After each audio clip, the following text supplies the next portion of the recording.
Cinema ఇనమహ. నేను mister B నా మాట సూటిగా ఉంటది. మ్యాటర్ క్లియర్‌గా ఉంటుంది. మీరు చూస్తున్నారు mister B channel. Welcome to the cinema info show. కొన్ని పర్సనల్ కారణాల మూలంగా గత 5 రోజులుగా వీడియో చేయలేకపోయాను. అవాయిడ్ చేయలేని పరిస్థితులవి. అందుకనే వీడియో చేయడానికి అవకాశం కుదరల. తర్వాత చూసుకుంటే మీతో ఒక మంచి విషయాన్ని పంచుకోవాలి. అదేమిటి అంటే 'లీలా' షార్ట్ ఫిల్మ్‌కి సంబంధించి మీరు చాలా మంచి ఎంకరేజ్‌మెంట్ ఇచ్చారు. మేము చేయాలి అనే సంకల్పంతో ముందుకొచ్చినప్పుడు మన ఛానల్ నుంచి ఫస్ట్ ఎంకరేజ్‌మెంట్ దొరికింది. మీరిచ్చారు మాకు ఫస్ట్ ధైర్యం. చేద్దాం. అవుతదో లేదో తెలీదు. ఎందుకంటే పెద్ద లక్ష్యం. మాకైతే ఖచ్చితంగా మేము అనుకున్నప్పుడు అది చాలా పెద్ద లక్ష్యం. బట్ చిన్నగానే మొదలు పెడదాం. ఒక్కొక్క అడుగు వేస్తూ ముందుకు వెళ్దాం. ప్రయత్నం అయితే వదిలిపెట్టొద్దు. ముందుకు వెళ్ళాలి అనే ధైర్యాన్ని మీరు ఎప్పటికప్పుడు ఇస్తానే వచ్చారు. మన ఛానల్ నుంచి వచ్చిన ప్రోత్సాహంతోనే 'లీలా'ని ఇంకా చాలా మంది దగ్గరికి తీసుకువెళ్ళడం జరిగింది. ఇంకా చాలా మందికి ఈ విషయం గురించి, ఈ ప్రయత్నం గురించి తెలియటం జరిగింది. ఇప్పుడు 'లీలా' షార్ట్ ఫిల్మ్‌కి సంబంధించి కొన్ని మంచి పరిణామాలు చోటు చేసుకుంటున్నాయి. ఒక నమ్మకం వచ్చింది. ఇది ఓ ఫిల్మ్‌గా వస్తది. బయటకొస్తది. మీ అందరి ముందుకి వస్తది. మీ అందరి అభినందనలు అందుకుంటది అన్న నమ్మకం వచ్చింది. దానికి సంబంధించిన వివరాల్ని వీలైనంత త్వరగా మీ ముందుకు తీసుకొచ్చే ప్రయత్నం చేస్తాను. ప్రస్తుతానికైతే 'లీలా' ప్రయత్నానికి సంబంధించి మాకు అండగా నిలబడిన, మన ఛానల్ నుంచి అండగా నిలబడిన ప్రతి ఒక్కరికి కృతజ్ఞతలు. Thank you. Thank you very much. ఇంకా మ్యాటర్‌లోకొచ్చేస్తే తెలంగాణ రాష్ట్ర ప్రభుత్వం గద్దర్ అవార్డ్స్ ప్రకటించింది. 14 సంవత్సరాలుగా తెలుగు సినిమాలకి అవార్డులు లేవు. అవార్డులు అవసరమా? అంటే అవసరం లేదని కొంతమంది మాట్లాడొచ్చు కానీ అవార్డులు మాత్రం అవసరమే. ఎందుకంటే ప్రతి సినిమాకి రివార్డులు మాత్రమే సరిపోవు. కలెక్షన్స్, రికార్డులు మాత్రమే సరిపోవు. కొన్ని సినిమాలకి ప్రోత్సాహం అవసరం. కళాకారులకి అవార్డులు అవసరం. అవి ఎంత బూస్ట్ ఇస్తాయో తెలుసా? ఎంత ఎనర్జీ ఇస్తాయో తెలుసా? కోట్ల డబ్బు కూడా ఇవ్వలేదు. అంత మనోధైర్యాన్ని ఇస్తాయి. చెప్పలేనంత బలాన్ని ఇస్తాయి. ఇంకా బాగా టాలెంట్‌ని ప్రదర్శించాలి అన్న నమ్మకాన్ని ఇస్తాయి. ధైర్యాన్ని ఇస్తాయి. ఒక ఉత్సాహాన్ని ఇస్తాయి. అవార్డుల వల్ల చాలా ఉపయోగం ఉంటది. అన్ని సినిమాలకి కలెక్షన్స్ రాకపోవచ్చు. అన్ని సినిమాలు ప్రేక్షకులకి నచ్చకపోవచ్చు. అయినప్పటికీ ఆ టాలెంట్ వృధా కాదు. ఆ సినిమాలో ఉన్న కళాత్మకత వృధా కాదు. అలాంటి కళకి ప్రోత్సాహం అవసరం. అవార్డులతో అలాంటి ప్రోత్సాహం దొరికినప్పుడు మంచి కథలు, మంచి ప్రయత్నాలు ఇంకా జరుగుతాయి. సో, అవార్డుల అవసరం ఉంది. 14 సంవత్సరాల నుంచి తెలుగు సినిమాలకి అవార్డులు లేకపోవడం అనేది తీరని లోటనే మాట్లాడాలి. ఇన్నాళ్ళకి ఒక మంచి ప్రయత్నం జరుగుతుంది. ఈ విషయానికి సంబంధించి తెలంగాణ గవర్నమెంట్‌ని అభినందించాలి. అవార్డుల ఎంపిక ప్రక్రియ పూర్తయింది. అన్ని సంవత్సరాలకి ఒకేసారి అవార్డులు ఇవ్వడం కష్టం. సో, కొన్ని సంవత్సరాలను వదిలేసి 2024 సంవత్సరం నుంచి అవార్డులు ఇవ్వడానికి ప్రభుత్వం తీర్మానించింది. ఈ అవార్డుల్లో చూసుకుంటే కొన్ని సంచలనాలున్నాయి. బెస్ట్ యాక్టర్‌గా 'పుష్పరాజ్' కొట్టేశాడు. అనుమానమే లేదు. 'పుష్పరాజ్‌కి' ఆ అవార్డ్ ఇచ్చేయాల్సిందే. తనకు పోటీనే లేదు. ఎవరు పోటీగా నిలబడినా అతనే గెలుస్తాడు. అంత వండర్‌ఫుల్ పెర్ఫార్మన్స్. Ultimate performance.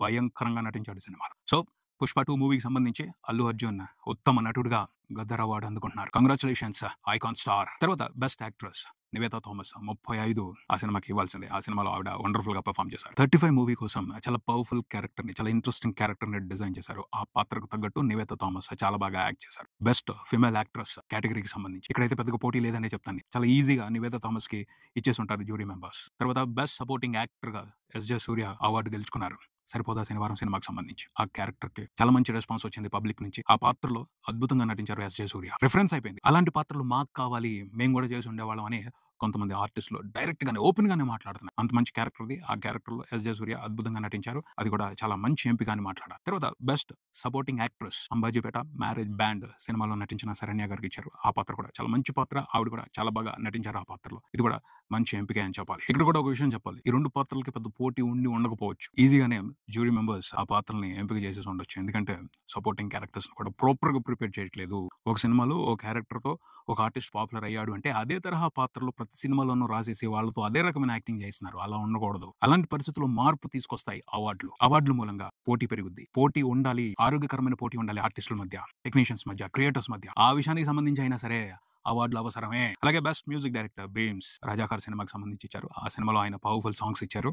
ఇది కూడా మంచి చాయిస్ అని చెప్పాలి. సింగర్స్‌గా సిద్ శ్రీరామ్, శ్రేయా ఘోషాల్ అవార్డులు గెలుచుకున్నారు 2024 సంవత్సరానికి సంబంధించి. అలాగే బెస్ట్ ఫిల్మ్ 'కల్కి' కరెక్ట్ చాయిస్ అనే చెప్తాను నేనైతే. మంచి ఎంపిక. 2024లో తెలుగు సినిమా నుండి వచ్చిన ది బెస్ట్ ఫిల్మ్ అది. అలాంటి సినిమాని సత్కరించుకోవడం గౌరవం, సరైన గౌరవం. బెస్ట్ డైరెక్టర్‌గా నాగశ్విన్‌కి ఇచ్చారు. యెస్, నిజంగా సినిమాని చాలా బాగా తీశాడు. కథకు సంబంధించి కొన్ని లోపాలున్నాయి, కొన్ని వివాదాలున్నాయి, కొన్ని అనుమానాలున్నాయి. కానీ సినిమాని మాత్రం వండర్‌ఫుల్‌గా తీశాడు. ఒక హాలీవుడ్ డైరెక్టర్ తీసినట్టే తీశాడు. హాలీవుడ్ డైరెక్టర్స్‌కి పోటీ ఇస్తూ తన దర్శకత్వ ప్రతిభని ప్రదర్శించాడు. ఆయనకి బెస్ట్ డైరెక్టర్ అవార్డ్ ఇవ్వడం కూడా కరెక్ట్ అనే చెప్పాలి. ఫస్ట్ బెస్ట్ ఫిల్మ్ 'కల్కి' అన్నారు. Second best film 'Potel'. Yes, చిన్న సినిమాలను కూడా ఎంకరేజ్ చేశారు. జ్యూరీ మెంబర్స్ అది క్లియర్‌గా అర్థమవుతుంది. ఎటువంటి రాజకీయాలు లేవు. ట్రాన్స్‌పరెంట్ గానే ఆ నిర్ణయం తీసుకోవడం జరిగిందని అర్థమవుతుంది. మూడో best film 'lucky Bhaskar'. 'Lucky Bhaskar' 2024 సంవత్సరానికి సంబంధించి టాప్‌లో ఉందని చెప్పొచ్చు. మొత్తం 4 అవార్డులు గెలుచుకుంది. Best screen play Venky Atluri, best editor Naveen Nooli, special jury award Dulquer Salman. ఎక్కువ అవార్డులు గెలుచుకున్న సినిమాగా 'లక్కీ భాస్కర్' సంచలనం సృష్టించింది అని చెప్పాలి. Congratulations to lucky Bhaskar movie team. ఉత్తమ హాస్య నటుడు సత్య, వెన్నెల కిషోర్ ఇద్దరు కూడా మత్తు వదలరా 2 ఈ సినిమాకి సంబంధించి అవార్డులు గెలుచుకున్నారు. ఇది కూడా పర్ఫెక్ట్ ఎంపిక అని చెప్పాలి. ఆ సినిమాలో ఇద్దరు కూడా ఎక్సలెంట్ గా పర్ఫామ్ చేశారు. సత్య అయితే అల్టిమేట్ అంతే. మొత్తంగా అయితే ఇది శుభ పరిణామం అనే చెప్పాలి. ఆర్టిస్టులకి, క్రియేటర్స్ కి, టెక్నీషియన్స్ కి అందరికీ కూడా ప్రోత్సాహం ఉంటది అవార్డులు దొరికినప్పుడు. ఈ అవార్డుల కార్యక్రమం ఇక్కడితో ఆగకూడదు. ఇకపైన కంటిన్యూస్ గా జరగాలి. ప్రోత్సాహం అందాలి కళాకారులకి అందరికీ కూడా. ఇంకా చూసుకుంటే చాలా పెద్ద సంచలనం నడుస్తుంది ప్రస్తుతం మార్కెట్ లో. ఈ వీకెండ్ లో కలేజా రీ రిలీజ్ కి వస్తుంది. రీ రిలీజ్ కి వచ్చిన తర్వాత, రిలీజ్ అయిన తర్వాత కలెక్షన్స్ విపరీతంగా వస్తే అదే పెద్ద సంచలనం అనుకుంటుంటే, కలేజా మూవీ రిలీజ్ అవ్వకుండానే రికార్డుల మీద రికార్డులు పెడుతుంది. అడ్వాన్స్ బుకింగ్స్ తో పెద్ద పెద్ద రికార్డులు పెడుతుంది. అడ్వాన్స్ బుకింగ్స్ తోనే సినిమా దాదాపు 5 కోట్ల వరకు కలెక్షన్స్ రిపోర్ట్ చేయడం విశేషం. ఇది చాలా పెద్ద సంచలనం. కలేజా మూవీ మీద ప్రేక్షకులకున్న అభిమానం అది. మహేష్ బాబు క్రేజ్ ఒక పక్కన ఉంది. త్రివిక్రమ్ గారి one of the best work అని కలేజా సినిమా గురించి తెలుగు మూవీలో ఎప్పుడు మాట్లాడుకుంటానే ఉంటారు. సో ఆ అడ్వాంటేజ్ కూడా ఉంది. ఇవన్నీ కలిసి సంచలనం రేపేస్తుంది సినిమా బాక్స్ ఆఫీస్ దగ్గర. ఐ థింక్ రీ రిలీజ్ సినిమాలకు సంబంధించి కొత్త రికార్డులు పడిపోతాయని అర్థం అవుతుంది. కలేజా రిలీజ్ అయిన తర్వాత ఆ రన్ కంప్లీట్ అయిపోయే లోపు. ఇది ఒక రకంగా మంచిదే. కానీ నాకు కంప్లైంట్ ఉంది. రీ రిలీజ్ సినిమాలకి ఇలా కలెక్షన్స్ ఇస్తున్నారు. ఎందుకు ఇస్తున్నారు? మహేష్ బాబు మీద అభిమానంతో, సినిమా మీద అభిమానంతో, ఆ సినిమాలో ఉన్న కంటెంట్ మీద అభిమానంతో ఇస్తున్నారు అని కొంతవరకే చెప్తాను నేనైతే. చూడటానికి మంచి సినిమాలు దొరకట్లా ప్రేక్షకులు. అందుకని రీ రిలీజుల మీద వాళ్ళ అభిమానాన్ని అలా ప్రదర్శిస్తున్నారు. ఇండస్ట్రీకి ఇది ఒక రకమైన ఛాలెంజ్ అని చెప్తాను నేను. బెస్ట్ కంటెంట్ తో సినిమాలు తీసుకురావాలి. కంప్లీట్ గా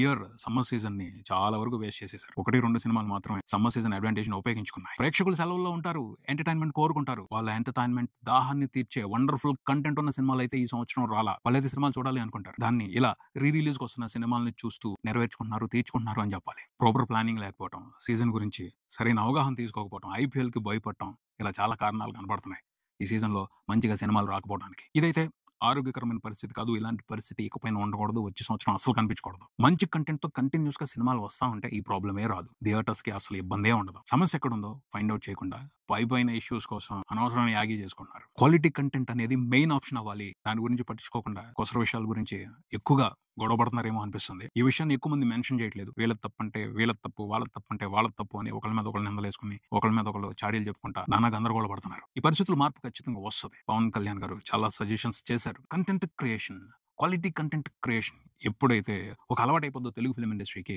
ఇలాంటి ప్రాబ్లమ్స్ అసలు ప్రాబ్లమ్స్ గానే కనపడవు. అంత హ్యాపీగా ఉంటుంది. అందరూ హ్యాపీగా ఉంటారు. ఆంధ్రప్రదేశ్ డిప్యూటీ సీఎం పవన్ కళ్యాణ్ ఈ విషయం మీద దృష్టి సారించి కొంచెం ఫోకస్ చేస్తే చాలు, చాలా మార్పులు వచ్చేస్తాయి. ఆ రోజులు వస్తాయి. తెలుగు సినిమా ఇంతకు మించిన మహర్దశ చూసే రోజులు వస్తాయని బలంగా కోరుకుందాం.